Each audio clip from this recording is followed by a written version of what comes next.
right, it's morning huddle time. Good morning. No, I'm not saying it works. I wish you I'm just saying it Godspeed. happens. I Godspeed with all of that. I think that's really, really nice. I'm not sure what kind of success you're going to have with that today, because the world, my friend, has changed.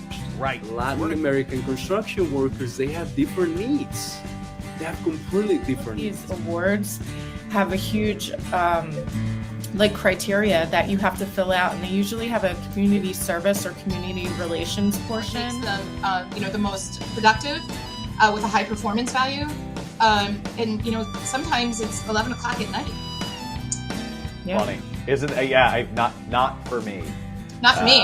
At 11 o'clock, I am guaranteed to be snoring. So.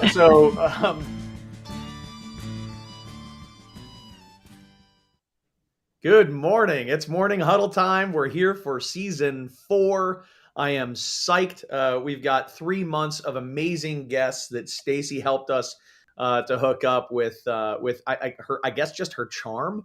She's incredible at getting people to agree to come hang out with us. It's so wonderful that we have today Andrea Janzen, who's joining us from Ambition Theory. And Andrea, how are you today? Oh, I am fantastic. Thank you so much for inviting me onto the morning huddle. Yeah, we are so glad to have you. You're very welcome. And Stacy, how are you? I'm doing great. I'm really excited about today's topic. I'm super passionate about mentorship and sponsorship, and I can't wait to hear what you have to say, especially, people first joining the industry and navigating that in their careers and all that stuff, and how they can get help and guidance throughout their careers. So it's going to be great.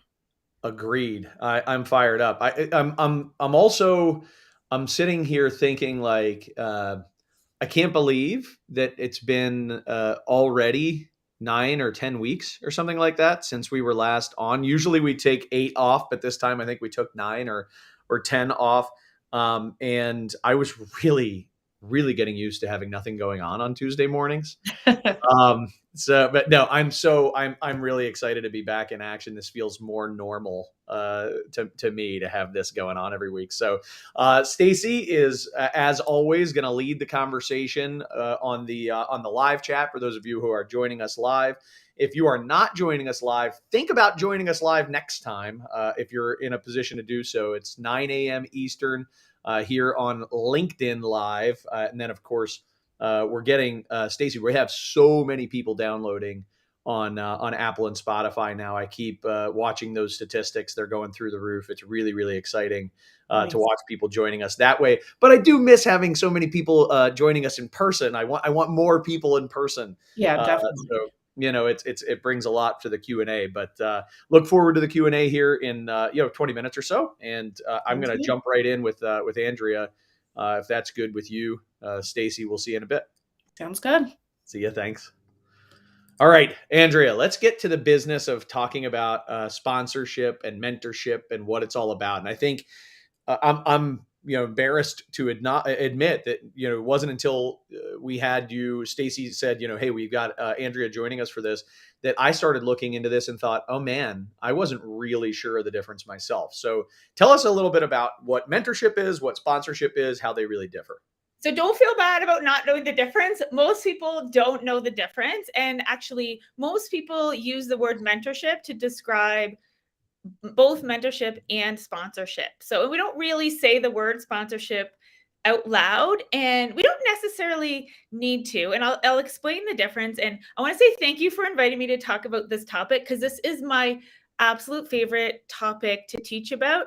And it's the topic if women in the construction industry or companies that want to get more women into leadership positions, if they implement one thing, this is the thing that's going to get them the results the fastest. So I'm so excited to talk about this today. So I don't know about you, but for my whole career, ever since I was probably a teenager, people said, you need to find a mentor if you want to be successful. And so I did, like most people, and I spent hours just talking to people about what it takes to be successful, how they became successful. And to be honest, after a while, I was kind of like hitting my head against the wall because it wasn't working. And really, there's this interesting unconscious bias that shows up on how men and women are mentored, and it's different. And I'll explain the difference. So mentorship is really about getting advice. So say you're that, that junior person, you're up and coming, you're like, I want to get to that next level. You go find that mentor. So that's either a senior person in your company or in the industry. They don't need to be in your company. You meet them, they, will share stories. They'll maybe give you some advice, drop some names of who you should talk to about the thing that you want to learn. And then you go back to your desk or your office or your job site and you're like, okay, I'm all inspired. I'm going to do this. I'm going to invest in myself. And you're like, okay, I read the book. I heard the story. You know what? If I call that person that you mentioned, they're not going to recognize the number. They're going to think it's spam. So they're not going to pick up, same thing with the email. They're not going to reply because they have no idea who I am. So at the end of the day, it's up to you, the mentee, to implement, what you've learned. The onus to take action is on you, the junior person. So and that's a slow go. I mean, it's very daunting. And to your point, you are met with a lot of resistance, and even if you do have the courage to do that outreach, which is by itself a mountain, the amount of obstacles that are thrown in your way, precisely because, to your point, it's very difficult to get somebody to pay attention to you when you don't come in with some sort of support. Yeah, exactly. And so sponsorship, on the other hand, is where you're that junior person, you want to learn that thing, you ask the senior person, and I'll give the example of business development, because that's a key skill that people need to learn in the construction industry. You need to understand, how does the business of construction work? That's usually a skill that you need to get to that next level of leadership. So I'll give you an example of a sponsorship situation. So you go to that senior person, you're like, I want to learn how the business works. And that senior person is like, you know what? I have a meeting with the VP of sales and business development tomorrow. Why don't you come along with me? So you, as that junior person, you get that exposure, you get to meet that VP, you get to learn about that thing you need to learn directly from that senior person. Then they get to know you, you start to build that relationship, and that person knows this person wants to, learn this skill. They want to get to the next level. They're motivated. And then typically in a sponsoring relationship, it's like, okay, you know what? In 2 weeks, I am pitching a new client.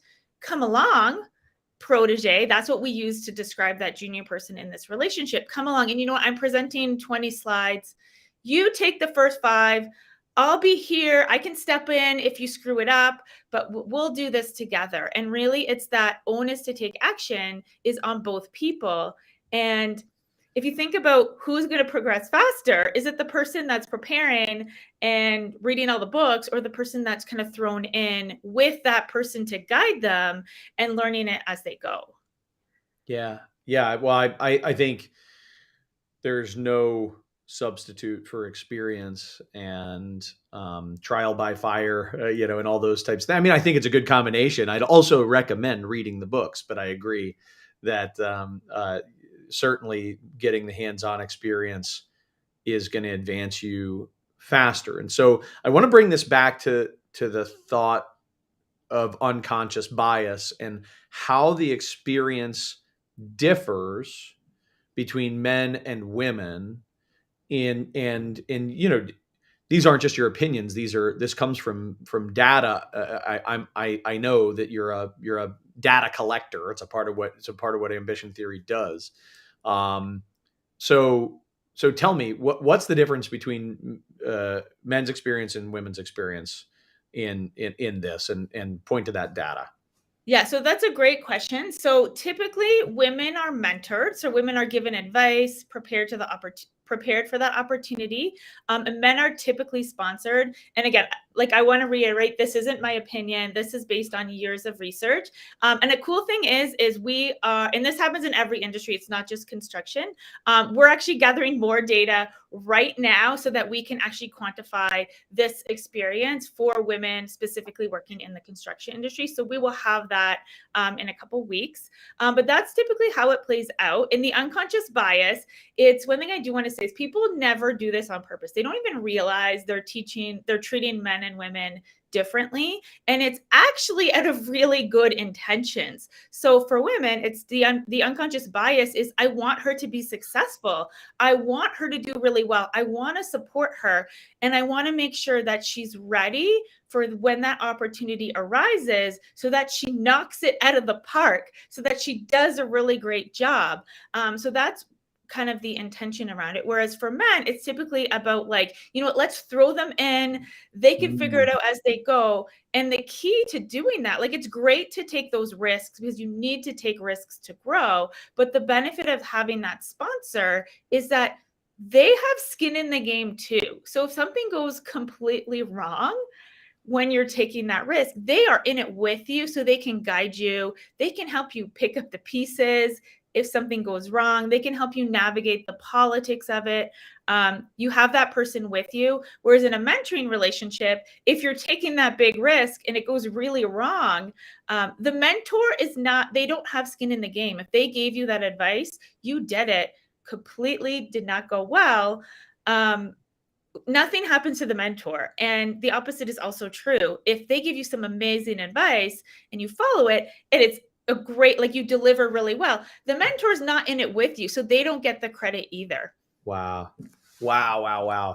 So something just happened in my brain as you were talking through that, and that I something kind of clicked in, is that it actually, through what you said, is, you know, it's good intentions. It's this real desire to help this woman to be successful, but maybe this almost treating that woman with kid gloves instead of throwing them right into the mix, almost like being overprotective of the women that you're trying to help, is actually hurting them. You know, you're by trying to protect them from failure, you're keeping them from being, and I can this all makes sense because I can totally, socially, right? It is ingrained. Speaking as, you know, a middle-aged guy, right? I would say it has been ingrained as a Gen Xer growing up, for sure, that, like, you know, I was definitely to be more deferential toward women. I was taught to, like, open the door for women and be nice to women, and, you know, women, you have to treat women special and extra nice, you know, and things along those lines. And so psychologically, I could totally see how we're, when I say we, I mean people who look like me, right? People like we are failing to challenge. We're failing to throw women right in the fire. Like, and again, if I thought of a male, right, of a guy, a younger male, I'd be like, yeah, throw him into the fire. What the hell? See what happens. And that is actually a strategic advantage for that person. That is fascinating. But then it's also sponsoring. So talk about being a good sponsor for a minute. Like, you talk about having your skin in the game. How do I do it in the most supportive way possible, where they're really set up for success? So before I answer that question, I just want to go back to this epiphany that I just watched you have, which has been pretty awesome. But another thing the research says, it's not just like men are kind of like being protective of women and preparing the women. It's really, it doesn't matter if you're a man or a woman that is sponsoring, or it's really the behavior is on who that junior person is. So women will prepare other women too. And that is something, like, I find myself getting stuck in these mentoring conversations, and I'm like, you know what, like, we know, and I'm going to segue this to like how you actually shift the mindset to that opportunity. So because women do the same thing, it's not men versus women. It's just, like you said, how we're socialized, right? And it's nobody's fault. It just is. And once you know that that is just the society and the culture that we're in, you can move forward. So how to be a good sponsor is, it's really about, the first thing is actually slowing down a little bit, because the key about the difference between sponsorship and mentorship, you can give advice all day long. But you, as that senior person, that sponsor or that mentor, if you're a mentor, you can give advice all day long. But there's no skin in the game, right? Like, nothing's going to happen to you if you give that bad advice. And if somebody isn't really that that great, because you're aligning your reputation with theirs. So the first step is slow down, get to know the person, and ask yourself the question, like, am I comfortable aligning my reputation with theirs? And so understanding, like, ask a lot of questions, like, what are their goals? Almost like take a step back, do a bird's eye view, like, what are they good at their job? Like, what are people saying about them? Like, what is their reputation? Because you want to just gather a little bit of information and ask yourself, like, am I comfortable aligning my reputation with theirs? And it doesn't have to take a long time. It can happen really quickly. Like, you want to connect with that person and really kind of make that decision. Are we going to go for this together? Yeah. And you don't explicitly usually ask it. It's like, it's kind of this dance of human behavior. So if you're looking for that sponsor, that's what you do. If you're that protege who's looking for that person that can open the door for you, it's about pausing for a second and maybe thinking, it's not maybe about me. Actually get curious about them. Think about, like, what are their goals? Try to figure out what they are trying to achieve, and think about, like, the kind of value that you can bring to them. And really, you need to actually prove yourself that, like, you know what, I have a good reputation. Like, if you create this opportunity for me, I'm not going to screw it up. Like, I'm going to deliver, because if you go down in a sponsoring relationship, both people go down. But if you're, like, extremely successful, both people get the credit for that. So slowing down is the first thing. The second thing is really about shifting, like, not getting caught in the advice trap, because we as humans, we love talking about ourselves too, right? So Oh yeah. because we're all, like, everybody's going to get stuck into this bias, right? So that junior person's going to come and say, please tell me all the advice, tell me all the stories. They're going to ask you for it. So you have to recognize, just be like, you know what, like, I could tell you a short story, but then shift your thinking to, like, what opportunities do I have access to that I could bring this person along?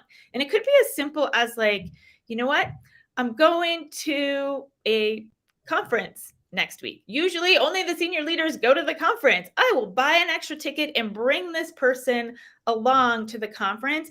And that, them getting that exposure to the industry, the connections, they can say hi, they can meet other people.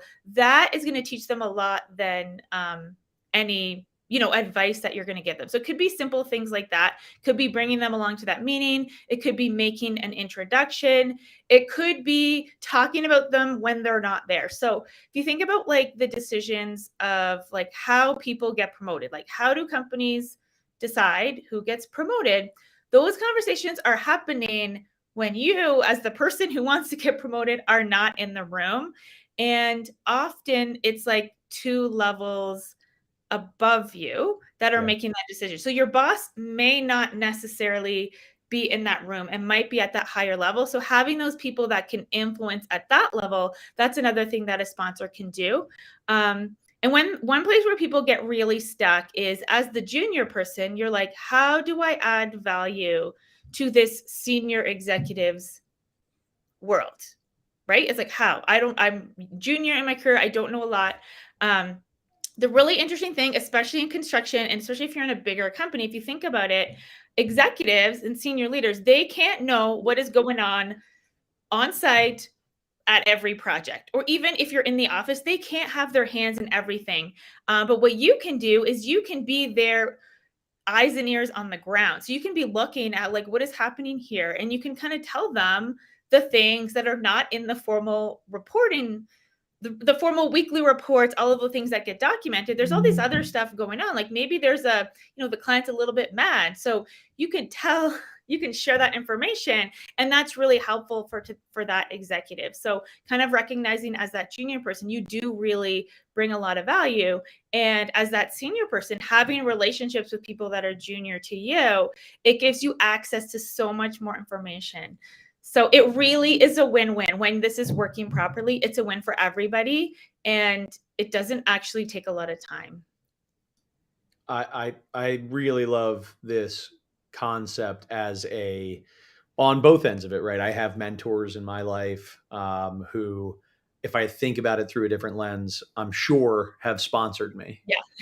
And I have people in my life that I am like Mr. Advice. So and I'm like, oh no, but I see exactly what you mean, and I would really have to kind of think through each of those relationships. I'm sure I've been sponsoring some, um, and I can think of some instances in particular that I've been sponsoring, but I've always done that thoughtlessly, and I'm sure my biases have been at work. So I want to bring that back just one last time here with the idea that um, when we have to recognize that we have biases.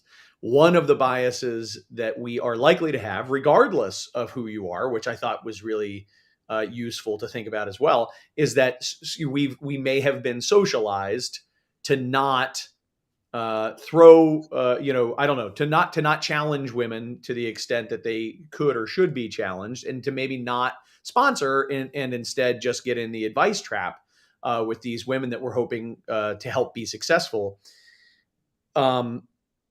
In general, I know this was probably a question you've answered 1,000 times, and I want to be clear. I'm not I am the choir here, right? Like I'm not opposed to it, but I have to ask the question regardless. Why should we have a vested interest in helping to elevate women in the construction industry? Aside from just in the spirit of equity, in the spirit of doing the right thing, why should we really want to do this? Yeah, so 100% agree, because what I found, what I've observed is that it's the right thing to do. It's not a strong enough motivation, right? Because it's going to take resources, it's going to take time, and like, is there going to be a return on this investment? Exactly. When the chips are down, right? And right, the thing about yeah, construction, it is a for-profit industry, right? yeah. It's not nonprofit. So we really need to think about like, what is the business case for this?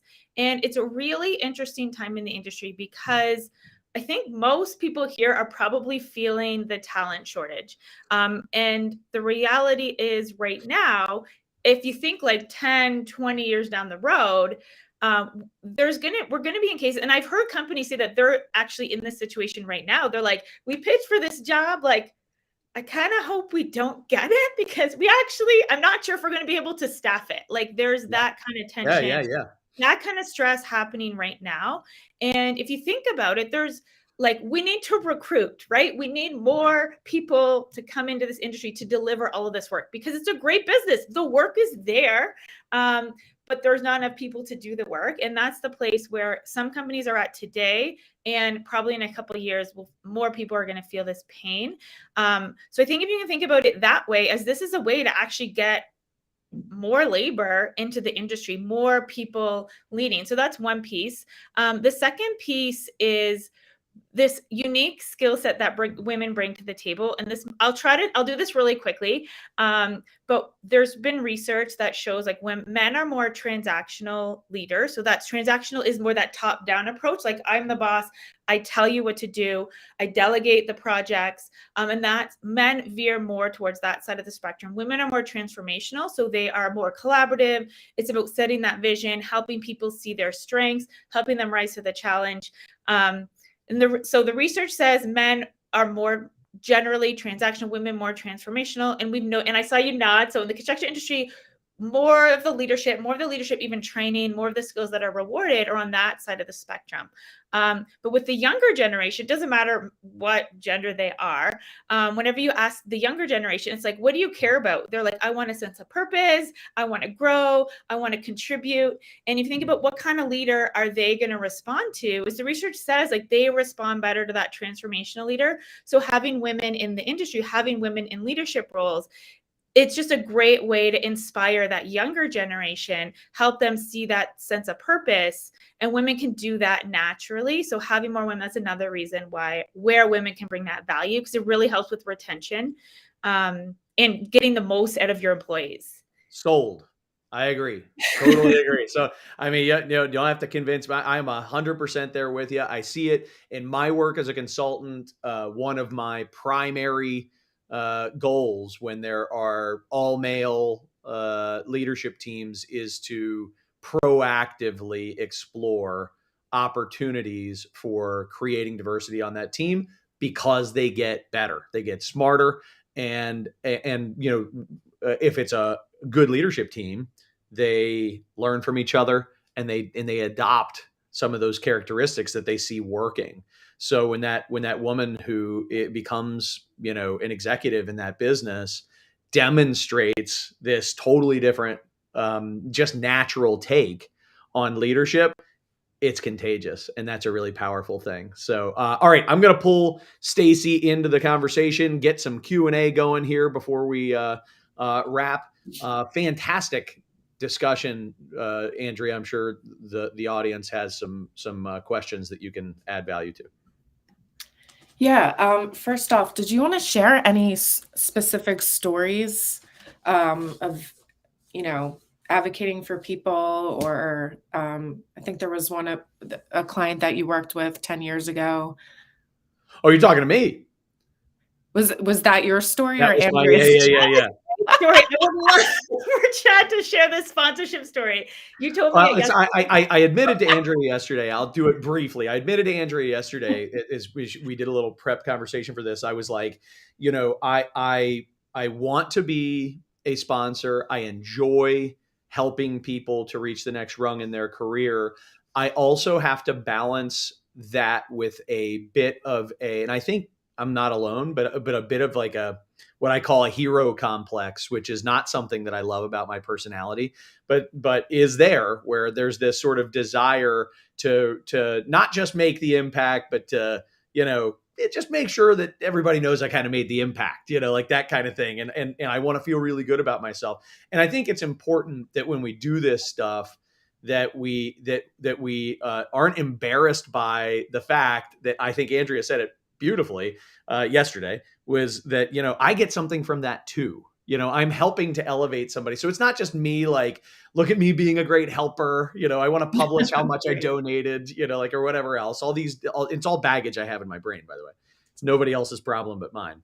But I think when we help, it's okay to win while we help, right? Because you said it really well today, is that we both share in that credit. So when I sponsor somebody, when I put my social capital on the line and sponsor somebody who wins and becomes wildly successful, we're both winners in that story. And in your story, Chad, the best part about it is, like, you help this person get into an executive leadership role. And just calling out, you own a consulting business. So having friends, part of my job, really benefits you. Just That's calling you out that. So there was a lot in it for you in this situation. Totally. It really was a true win-win, because honestly, if that person did a bad job, like, the whole company's going down, right? That's right. They're like, okay, we did this because Chad. No, I saw this person and I was like, this person will be fantastic. They happen to be a woman. This is a win-win. It's a win-win. Yeah. So, and there's risk on your part too. Yeah. Yeah. So how often do you think you should be meeting with your sponsor? Oh, that is a great question. So a lot of companies, a lot of organizations have formal mentorship programs where it's like, we have a contract, we have goals, there's a schedule of how often we meet. And it's very time consuming, especially because a lot of these programs are for women. Like, they pair a junior woman with a senior level woman. And if you think about that woman, there's not that many women. Like, she's got to do her job. She's got to like overcome all these obstacles, and she's got to meet for coffee every month with someone. It's a lot of time. The reality of sponsorship, it can be so fast. You actually don't have to meet a lot. And that is the key about, like, really understanding what are their goals, what are my goals, how can I build that trust? And when you have that trust there, like, it goes really fast. You don't have to meet with them. Like, you don't need to be sitting there talking about advice. It's just kind of like keeping them in the loop a little bit. I'll give you an example literally of, like, people sponsor me all the time. So I'll give you an example. I did a speaking engagement a couple months ago, met someone, attended in the audience. They reached out later. We had a conversation on Zoom. So I'm thinking about, like, the speaking engagement was an hour. We had a 30-minute Zoom call. Then I got an email last week from a conference organizer that they are, on the board of this organization, asking if I can come and do a talk for them. And if you think about, like, that time, like, that person put their reputation on the line for me when they were making that recommendation. But the amount of time we met was very, very short. But because we kind of like in that conversation got to know each other, we built that trust and we realized like we're in it together, right? Like I have to rise to the challenge and kind of connect with this organization, deliver something to them. And it's that way. So it's really, I love the sponsorship model because it is a lot less time consuming.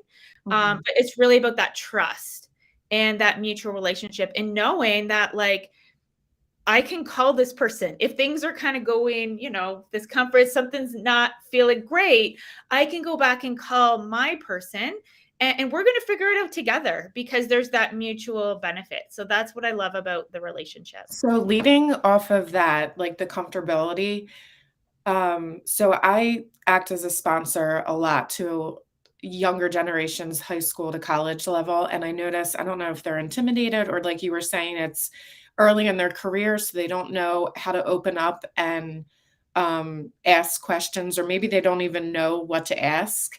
How do you get the younger generation to open up? Because once you're building your relationship with your sponsor, obviously 10 years, 15 years into it, you will call the sponsor for help and you have that relationship. Whereas when you're first starting out with your sponsor, you don't have that relationship yet. So you might feel a little uncomfortable, but how do you kind of pull that out?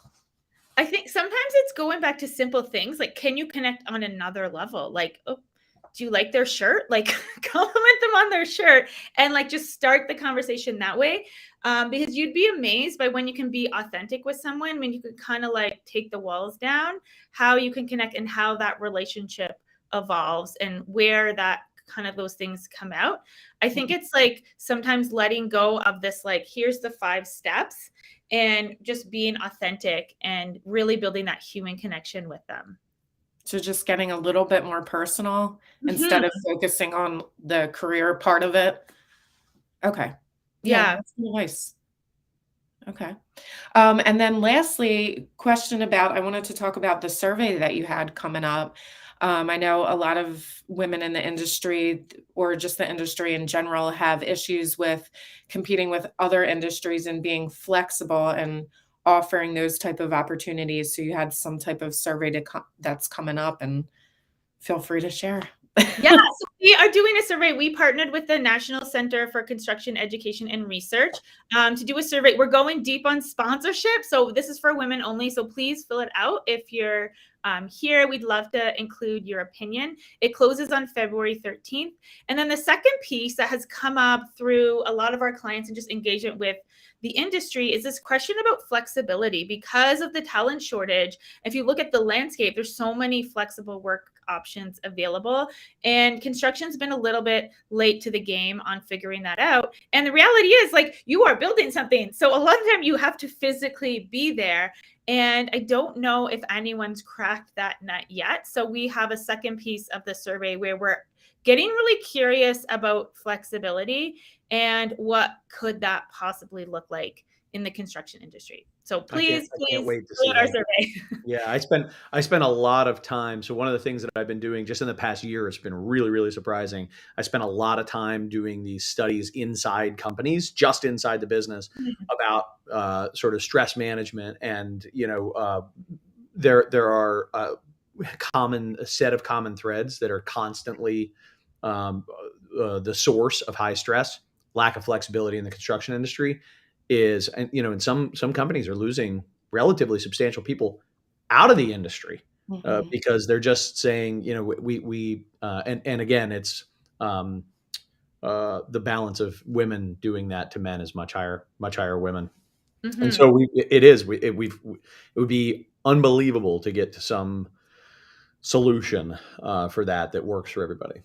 Yeah, and so we will be releasing the results of this in a report. We'll have some live events that you can come to that are free during Women in Construction Week. So that's in March, the week of International Women's Day. Beautiful. Awesome. Wonderful stuff. Thank you so much.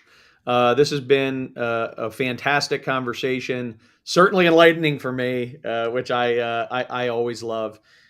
I feel like I learn way more from these things than any other learning activity I do. And Andrea, you've been a wealth of information. So thank you so much for coming on and being with us this morning. Anything to say before parting ways? No, I just want to say thank you for having me. Thank you for everyone in the audience for being curious and open. And I want to just encourage you to lean into that curiosity and keep staying open to new ideas. And how can people get in contact with you if they? Great question. So they can find us. We have a podcast, so you can listen to our podcast. It's called Ambition Theory: Women in Construction. You can go to our website, ambitiontheory.com. You can connect with Ambition Theory on LinkedIn. You can connect with me, Andrea Janzen, on LinkedIn. So I'd love to say hi and connect with you. Great. Thank you so much. Yeah, Andrea. Thank you. All right, Stacy, let's wrap up and talk a little bit about next week. So first things first, I'd like to remind people that we stream live on LinkedIn, YouTube, and Facebook on Tuesdays at 9 a.m. Eastern. But be sure to check us out on recorded shows if that time doesn't work for you. If you want to go back and binge on all the previous episodes, the easiest places to do that are Apple Podcast, Spotify, and then YouTube. Also, email us to be added to our weekly mailing list, Stacy h@steeltoecom.com. Stacy will get you hooked up so that way you're not reliant on just that LinkedIn invite, but you can expect an email every week that comes across with some cool content, recording from last week, and a link to sign up for the next one live, if that's something you'd like to do. Next week, we have a friend of mine, Trey Farmer, who is an architect down in Texas and has a fantastic conversation planned around passive house design, which is really the latest in design standards to meet net zero and even net positive buildings. That'll be a really technical discussion, but also one that anybody can follow along with. He really has a great way of bringing concepts down to earth. So with all of that in terms of preparation, Stacy, is there anything I've missed? Is there anything you want to hit on? Do you have a tip for us? Do you have a steel toe communication tip? I completely do not have a tip today. Tip number one: have a tip. It's all good. I'll make sure next week. Is there anything that I've missed, Stacy? No, I think that's it. It's just like you said, if you're not on the email list, please send me an email and we'll get that out to you. We do a recap too. So we try to keep our shows short and sweet. We know you guys are busy. So if you can't watch the show, we at least do a little write-up recap in the email. So awesome. So we will see you all next week, 9 a.m. And we'll do so for the next 11 weeks hereafter. We look forward to seeing you soon. Thanks, everybody.